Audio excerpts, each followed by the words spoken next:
भवानी शंकरो वंदे श्रद्धा विश्वास रूपिणौ याभ्याम विना न पश्यन्ति सिद्धाः स्वन्तः स्थमीश्वरम। हर हर महादेव। जगतपिता शिव यूट्यूब चैनल में आप सभी भगवत प्रेमी दर्शकों का हार्दिक स्वागत है। भगवान श्री किरातेश्वर महादेव जी की कृपा से आप सभी स्वस्थ सकुशल और प्रसन्न होंगे, ऐसा मुझे विश्वास है। सृष्टि जितने भी प्रकार की हो, व्यक्त अव्यक्त, वह सब कुछ ही भगवान सदा शिव जी का स्वरूप विस्तार है। उनके बाद सब कुछ है, उनके पहले केवल वही हैं, उनके पूर्व और कुछ नहीं है, उनके अतिरिक्त सब कुछ उनके बाद है।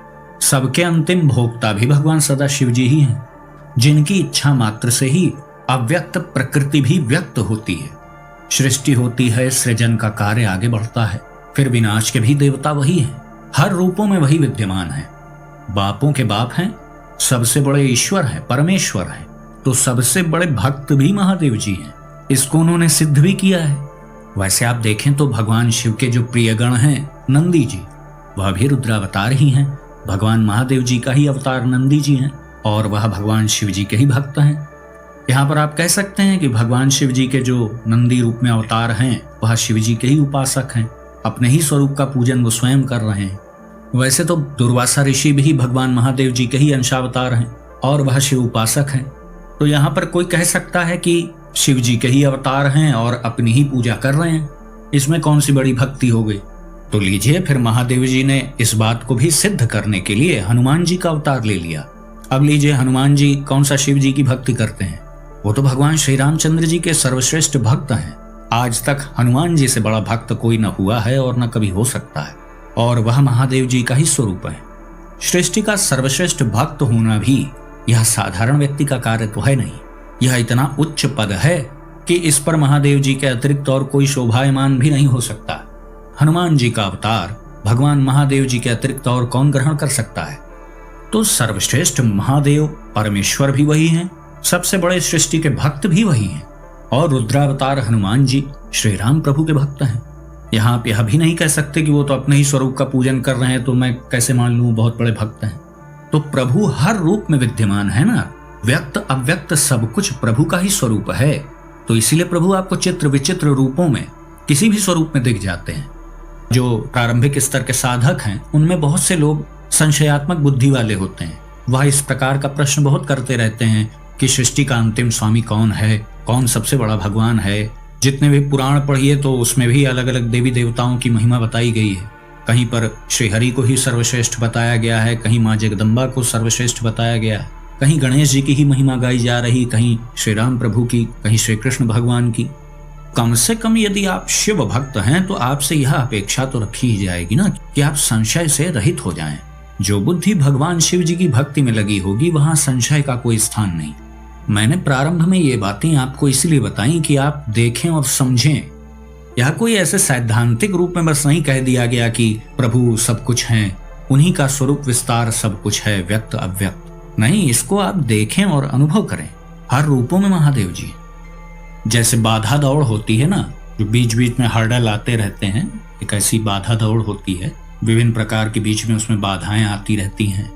जो अच्छा धावक होता है उन बाधाओं को पार करता हुआ आगे बढ़ता है। तो आप समझ लें, यह संशय शिव भक्ति मार्ग में यह सब हर्डल है ना, वो बाधा जैसे बाधा दौड़ में होती है। तो इनको कैसे आप पार करेंगे? धावक जो होता है वो तो जब बाधा आती है तो कूद कर पार निकल जाता है। तो आपके पास उतनी पर्याप्त ऊर्जा है जो आप ऐसा कर पाएंगे। संशय जब तक बुद्धि में बना रहेगा तो वास्तविक समर्पण नहीं हो पाएगा। इसको आप अच्छे से समझ लें। बात यह है ही नहीं कि सबसे बड़ा कौन है, सबसे छोटा कौन है। बात यह है कि आप जहां पर भी शरणागत हुए हैं वहां पर आप पूर्ण रूप से शरणागत हैं, वास्तविक रूप से समर्पण आपका हुआ है। यह महत्वपूर्ण बात है। जो प्रभु की अव्यक्त सत्ता है, सब कुछ उन्हीं का निर्माण है, सब कुछ उन्हीं की रचना है।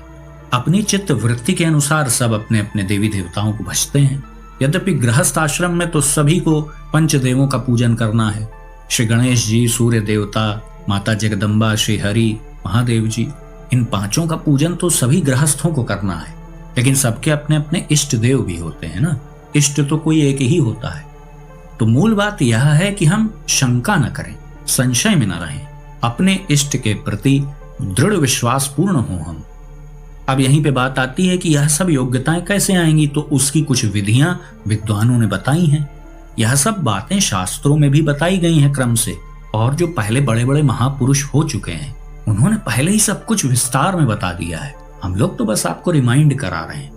जब हमारी चित्त वृत्ति इष्ट में नहीं लगी होगी, चिंतन इष्ट का नहीं होगा, भागवतिक चिंतन नहीं होगा, तो भौतिक चिंतन होगा।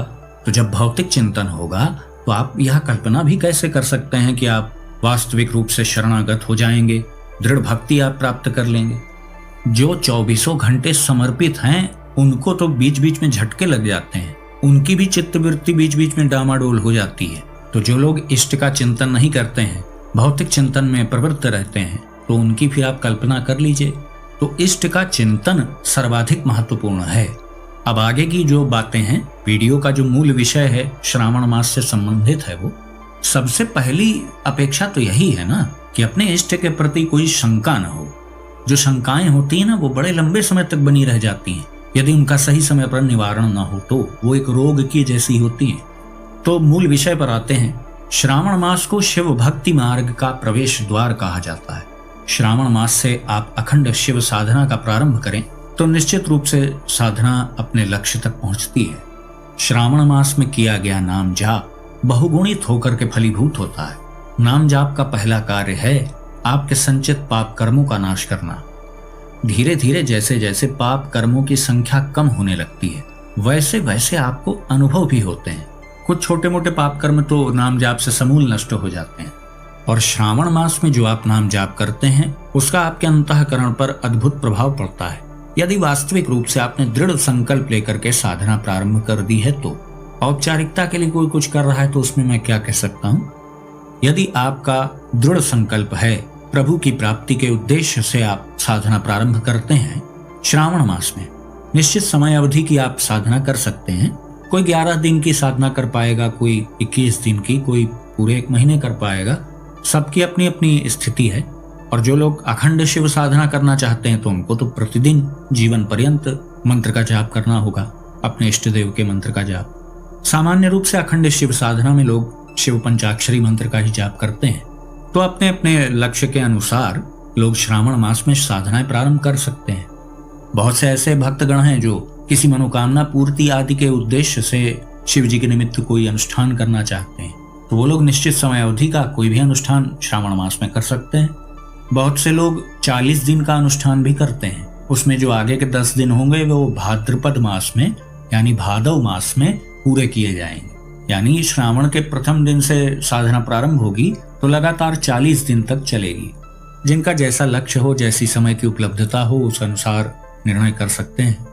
अखंड शिव साधना के विषय में आप जान लें, इसमें जीवन पर्यंत एक निश्चित संख्या में अपने इष्ट के मंत्र का जाप होता है, वही पंचाक्षरी मंत्र जो पहले बताया।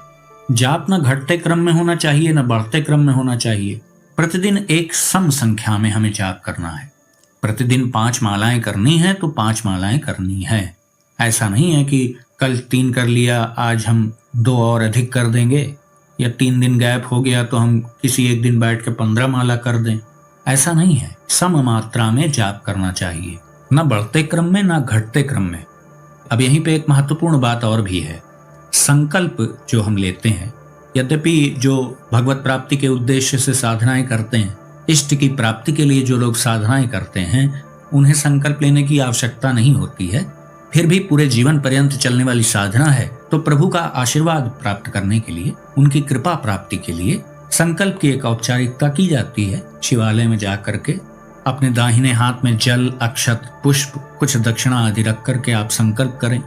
संकल्प में आपको वर्ष का नाम, तिथिवार, नक्षत्र आदि, महीने का नाम, अपना नाम उच्चारण करें, या मन में ही अगर संकल्प ले रहे हैं तो मन में स्मरण करें अपना नाम, अपने पिताजी का नाम, अपने गोत्र का स्मरण करें। उच्चारण कर रहे हो तो बोल दें। किस स्थान पर, किस नगर क्षेत्र आदि में यह कार्य आप कर रहे हैं उसका वर्णन करिए। इसके बाद आप प्रभु से निवेदन करें कि हे प्रभु, मैं इस मंत्र का जाप इतनी संख्या में प्रतिदिन अखंड शिव साधना के रूप में करना चाहता हूँ। मुझे इसकी अनुमति प्रदान करें और अपनी कृपा, अपना आशीर्वाद प्रदान करें। इतनी मुझे क्षमता प्रदान करें कि जीवन पर्यंत मैं इस संकल्प को निभा पाऊं। बाकी जो भी आपको प्रभु से निवेदन करना हो ऐसा करके आप हाथ का अक्षत, जल, दक्षिणा आदि वो शिवलिंग के निकट वहीं पर छोड़ दें। संकल्प में आपको मंत्र की संख्या का वर्णन अवश्य करना चाहिए। यदि आपको संशय है कि प्रतिदिन मैं 5 माला कर पाऊंगा कि नहीं कर पाऊंगा, आज मेरे पास समय है, कल भविष्य में ना हो, तो यदि ऐसी आपको शंका है तो आप संकल्प 1 माला का ही ले लीजिए कि हे प्रभु, मैं प्रतिदिन 1 माला ही जाप करूंगा। तो फिर भले आप 5 माला का जाप करते रहेंगे और जब कभी समस्या हो तो 1 ही माला कर लेंगे तो उसमें दोष नहीं आएगा। यद्यपि है तो वो भी गलत, लेकिन ये एक बीच का रास्ता है। इससे ये है कि आप अभी 5 माला प्रतिदिन कर पा रहे हैं तो आप करते रहिए, लेकिन जब बाद में कभी ऐसी कोई समस्या आ गई तो आप 1 माला भी कर पाएंगे, क्योंकि आपने संकल्प तो 1 ही माला का लिया है। और जब तक आप अधिक संख्या में करेंगे तो उस संख्या को भी आप गिनेंगे, प्रभु की दृष्टि में वो भी है। तो इस प्रकार से संकल्प में संख्या का वर्णन करें, किस मंत्र का जाप आप करेंगे उसका वर्णन करें। श्रावण के प्रथम दिन से भी यह कार्य प्रारंभ किया जा सकता है और श्रावण के पूरे महीने में किसी भी दिन से आप यह संकल्प लेकर के यह साधना प्रारंभ कर सकते हैं। चैनल से जुड़े कुछ दर्शकों ने पिछले श्रावण के सोमवार से अखंड शिव साधना प्रारंभ की है। आप भी चाहें तो अगले श्रावण सोमवार से यदि आप करना चाहें तो कर सकते हैं, या कोई लोग प्रदोष से करना चाहें तो वो भी कर सकते हैं। मास शिवरात्रि से करना चाहें तो उस दिन से प्रारंभ कर सकते हैं। जिनकी कुंडली में सर्प दोष है, राहु केतु से जनित जो काल सर्प दोष होता है, ऐसी स्थिति यदि आपकी कुंडली में है तो आपको अखंड रूप से शिव साधना अवश्य करनी चाहिए, क्योंकि जीवन पर्यंत आपको शिव साधना लाभ देगी। कुंडली जनित दोषों के दृष्टिकोण से मैं बता रहा हूँ। जन्म कुंडली में उपस्थित किसी भी प्रकार का दोष है, उन सब का शमन भगवान महादेव जी की कृपा से हो जाता है। केवल प्रभु महादेव जी आप पे प्रसन्न है तो ग्रहों का प्रभाव तो आएगा, क्योंकि यह विधि का विधान है, यह भी प्रभु का ही बनाया है। प्रारब्ध आएगा अवश्य। ग्रह जो होते हैं वह प्रारब्ध के रूप में ही हमें परिणाम प्रदान करते हैं। अब राहु केतु प्रकट रूप से सामने थोड़ी आ जाएंगे कि आपके सर पे तलवार तान देंगे, वो ऐसा नहीं है। ऐसी युति बना देंगे, ऐसा मानसिक विभ्रम पैदा कर देंगे, क्योंकि राहु तो विभ्रम का कारक है कि आप नकारात्मक परिस्थितियों में फंसते चले जाएंगे। तो उन सब से भगवान महादेव जी की साधना आपकी सुरक्षा करेगी। अखंड शिव साधना के अद्भुत लाभ हैं। अब वो जो करेगा देखिए वही समझेगा। अब मैं बता भी दूं कि ये लाभ है, ये लाभ है, ये लाभ है, तो जब करोगे तब उसका महत्व है ना। और बताया भी एक सीमा तक ही जा सकता है। साधनाओं के अनुभव कोई क्यों बता देगा आपको, उतना ही बताया जा सकता है जितना उचित है, जितने से आपका उत्साहवर्धन हो, आप भी उस मार्ग में अग्रसर हो, आगे बढ़ें, आप भी उस लाभ को प्राप्त करें, उस आनंद को प्राप्त करें। जो प्रभु के स्वस्फूर्त भक्त हैं, जो बाल्यकाल से ही प्रभु महादेव जी की भक्ति में तल्लीन है, उनको कहने की क्या आवश्यकता है, वो तो अखंड शिव साधना में बहुत पहले ही प्रवृत्त हो गए होंगे। भगवान शिव जी की जो भक्ति आपने पिछले जन्मों में की है वह संचित रूप से विद्यमान है।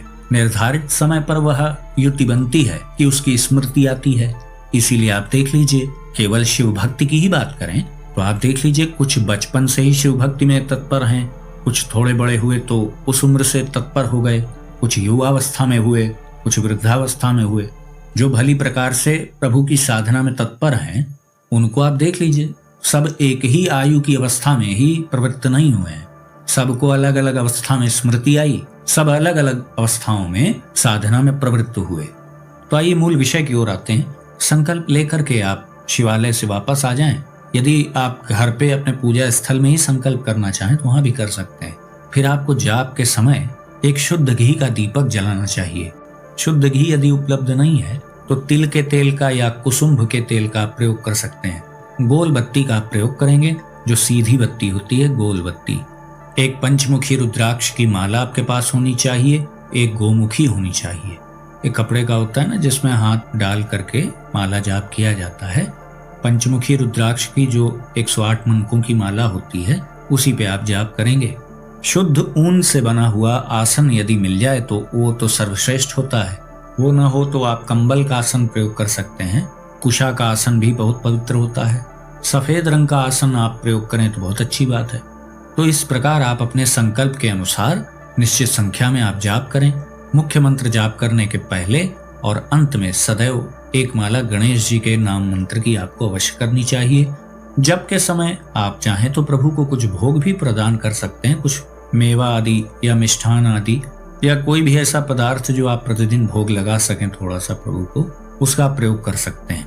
साधना के समय आपको धूप जलाना चाहिए। मंत्र जाप कर लेने के पश्चात यदि आपको कुछ स्तोत्र याद हैं तो आप उनका गायन कर सकते हैं। सामान्य रूप से पाठ भी कर सकते हैं। प्रभु की चालीसा का पाठ कर सकते हैं।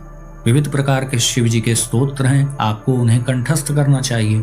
शिव जी के बहुत से स्तोत्र इसी चैनल पर उपलब्ध हैं, आप उन्हें देख सकते हैं। उनकी अलग से प्लेलिस्ट भी बनाई गई है, तो कुछ स्तोत्र आप अच्छे से कंठस्थ कर लें, या इतना भी हो जाए कि आप पुस्तक देख करके भी शुद्ध पाठ कर पाएं तो बहुत अच्छी बात है।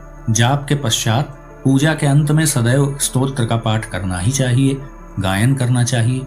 अब यह आप प्रातः काल करेंगे या प्रदोष काल में सायंकाल में करेंगे, यह सब आपको सुनिश्चित करना है। जाप का समय मध्याह्न काल बिल्कुल नहीं होना चाहिए, ये आप जान लें। वैसे सबसे प्रिय प्रभु का जो समय है वह तो प्रदोष काल है, जो सायंकाल पड़ता है ना, गोधूली बेला जिसे बोलते हैं। बिल्कुल रात्रि का आगमन हो रहा हो, सूर्य अस्ताचल में जा रहा हो, तो वो जो समय है लगभग आधे घंटे का, वो बहुत प्रिय समय है प्रभु का। उसे प्रदोष काल कहते हैं। उसमें भी आप जाप कर सकते हैं, या रात्रि के प्रथम प्रहर तक आप जाप कर सकते हैं। प्रथम प्रहर से मतलब है रात्रि 9 बजे के पहले पहले। बहुत से लोग रात्रिकालीन साधनाएं करते हैं जो निशीत काल में होती है। शिव महापुराण के अनुसार निशीत काल भगवान महादेव जी को अति प्रिय है। उसमें किया गया जाप भी अद्भुत फलदायी है। ध्यान आदि करने में, कुंडलिनी आदि जागरण करने में निशीत काल में की गई जो साधना है उसका अद्भुत लाभ देखने को मिलता है। तो जिसको जैसा लक्ष्य हो, जैसा उद्देश्य हो, उसी प्रकार से वो साधनाएं कर सकते हैं। सबसे अच्छा है कि आप प्रदोष काल में करें, सायंकाल करें या प्रातः काल कर लें। निशीत काल की साधना सबके वश की है भी नहीं, तो बाकी आप देख लें, आप सब अपने विवेक के अनुसार निर्णय कर लें। तो मैं समझता हूं कि जो श्रावण मास से प्रारंभ की जाने वाली अखंड शिव साधना है उसकी समस्त जानकारी मैंने आपको दे दी। बाकी शिव साधना से संबंधित और भी वीडियोस इस चैनल पर हैं, आप उनमें भी विस्तृत जानकारी प्राप्त कर सकते हैं। श्रावण मास से प्रारंभ की गई जो अखंड शिव साधना होती है उसका प्रभाव अद्भुत होता है, कुछ बातें अनुभवतीत होती हैं।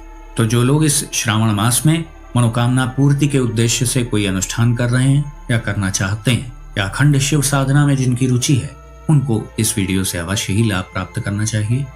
तो आज का वीडियो हम यहीं समाप्त करते हैं। आशा करता हूं जो भी जानकारी आपको दी गई वो आपको अच्छी लगी होगी। यदि वीडियो आपको पसंद आया तो इसे लाइक करें, अपने मित्रों बंधु बांधवों के साथ शेयर करें। यदि इस चैनल का वीडियो आप पहली बार देख रहे हैं तो कृपया इस चैनल को सब्सक्राइब करें। तो भगवान श्री नादेश्वर महादेव जी से मैं ऐसी प्रार्थना करता हूँ कि वो आप सभी को सदा सुखी, स्वस्थ और ऊर्जावान बनाए रखें। मिलते हैं अगले वीडियो में एक नई जानकारी के साथ। तब तक के लिए आप सभी भगवत प्रेमी भक्तों को हर हर महादेव।